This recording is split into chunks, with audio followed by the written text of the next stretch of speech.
សួស្តីអ្នកទាំងអស់គ្នានៅក្នុងថ្ងៃនេះខ្ញុំនឹងធ្វើបទបង្ហាញមួយទៀតទាក់ទងជាមួយនឹងការសរសេរអក្សរខ្មែរនៅក្នុងកម្មវិធី AutoCAD ដោយដែលបងប្អូនឃើញស្រាប់ហើយសម្រាប់អក្សរខ្មែរដែលខ្ញុំ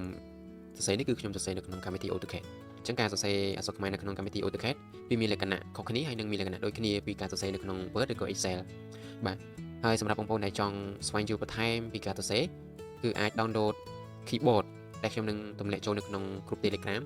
ទាំងអស់គ្នាអាចចូលទៅ download បានហើយស្វែងយល់បន្ថែមហើយបើសិនជាមានចម្ងល់អ្នកគ្នាអាចទម្លាក់នៅក្នុង comment អញ្ចឹងយើងអាចអនុវត្តពីការសរសេរអក្សរខ្មែរនៅក្នុងកម្មវិធី AutoCAD ដូចទៅខ្ញុំអាច loop object នេះសិនទាំងអស់គ្នាក៏លេខមើលពាក្យត្រង់នេះគឺពាក្យ home ហើយពាក្យ home ហ្នឹងគឺត្រង់នេះគឺមានពាក្យមួយគឺពាក្យ text ឬក៏ទាំងអស់គ្នាវាអក្សរ T ហើយ enter ក៏បានឬក៏យកពាក្យ text នេះក៏បានអញ្ចឹងខ្ញុំ select មួយមកចេញបែបហ្នឹងនៅត្រង់ចំណុចនេះគឺពាក្យ font ត្រង់ហ្នឹងគឺ default របស់វាគឺវា set ឲ្យពាក្យ font ហ្នឹងតែម្ដងហើយទាំងអស់គ្នា scroll ចុះក្រោមក៏បានឬក៏យើងដាក់បែបនេះហើយវាពាក្យ lemon ក៏បាន L I M អញ្ចឹងវាចេញមកហើយ lemon មានច្រើនចាប់ពី lemon ខាងលើរហូតដល់ខាងក្រោមនេះគឺអាចសរសេរអក្សរខ្មែរបានអញ្ចឹងខ្ញុំឧបមាថាខ្ញុំសរសេរ lemon F3 ខ្ញុំសរសេរពាក្យថាកម្មវិធីគូប្លង់ដូចដែលខ្ញុំបញ្ជាក់អញ្ចឹងបងប្អូនដែលចង់ស្វែងយល់លុះត្រាតែ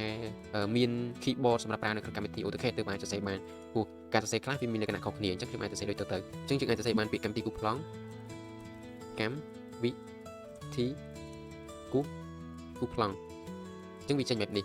តែអ្នកទាំងអស់គ្នាត្រូវមើលចំណុចនេះគឺបើសិនជាយើងដាក់0អញ្ចឹងបើយើង select object របស់យើងឬក៏អក្សរដែលយើងសរសេរនេះវាអាចនឹងបាត់អញ្ចឹងខ្ញុំឧបមាថាខ្ញុំដាក់ទំហំប៉ុណ្ណាដែលយើងដាក់ទៅវាស៊ីជាមួយនឹងប្លង់បើសិនជាយើងគូប្លង់ណាតែនេះគ្រាន់តែជាឧទាហរណ៍ទេខ្ញុំ select លើពាក្យកម្មវិធីគូប្លង់នេះហើយខ្ញុំឧបមាថាខ្ញុំដាក់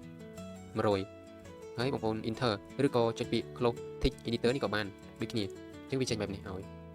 ហើយខ្ញុំនឹងបង្ហាញអំពីការសរសេរដែលមានលក្ខណៈខុសពី Word ឬក៏ Excel មួយទៀតឧទាហរណ៍ថាពាក្យពិសេសអ្នកទាំងអស់គ្នាសរសេរ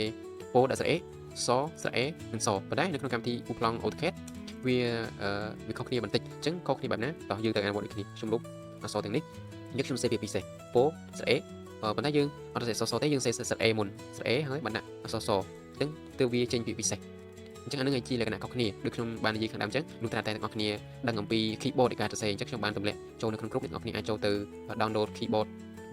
ពីការសរសេរអក្សរខ្មែរនៅក្នុងកម្មវិធីគូប្លង់បានអញ្ចឹងអរគុណអ្នកទាំងអស់គ្នាសម្រាប់ការទស្សនាវីដេអូមួយនេះ